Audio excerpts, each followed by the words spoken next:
तो फ्रेंड, आज की वीडियो सीरीज के अंदर हम टॉपिक डिस्कस करने वाले हैं सॉफ्टवेयर इंजीनियरिंग के अंदर, जिस टॉपिक का नाम है यूज केस मॉडलिंग। क्या होता है इसको डिस्कस करते हैं हम लोग।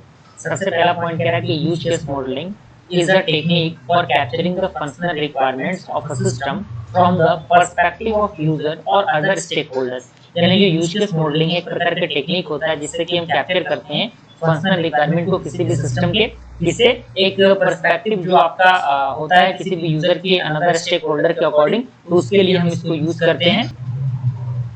उसके बाद यहाँ पे सबसे पहले आपका आता है यूज केसेस। तो इसके अंदर कह रहा है कि describes the sequence of actions a system perform in calibration with one or more actuators to achieve a specific goal. यानी ये डिस्क्राइब करता है एक सीक्वेंस ऑफ एक्शन को किसी भी सिस्टम के परफॉर्मेंस के अकॉर्डिंग, जो कोलैबोरेट करता है एक या एक से अधिक एक्ट्यूएटर्स के अकॉर्डिंग, जो अचीव करने में मदद करता है एक स्पेसिफिक गोल को।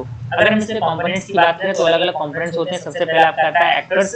इसके अंदर कह रहा है कि एंटिटीज, जिसमें यूजर्स आते हैं, सिस्टम्स आते हैं that interact with the system, जो इंटरेक्ट करता है सिस्टम से।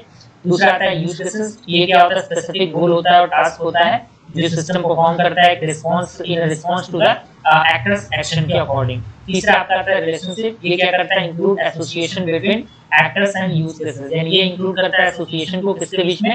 एक्टर्स के बीच में और यूज केसेस के बीच में, as well as relationship like generalization, inclusion and extension. Okay, अगर हम इसके बेनिफिट की बात करें तो it provides a clear understanding of system functionality and user expectation. यानी ये एक बेहतरीन अंडरस्टैंडिंग प्रोवाइड करता है एक सिस्टम फंक्शनैलिटी के अकॉर्डिंग और यूजर के एक्सपेक्टेशन के अकॉर्डिंग, जो भी यूजर एक्सपेक्ट कर रहा है चीजों को उसके अकॉर्डिंग।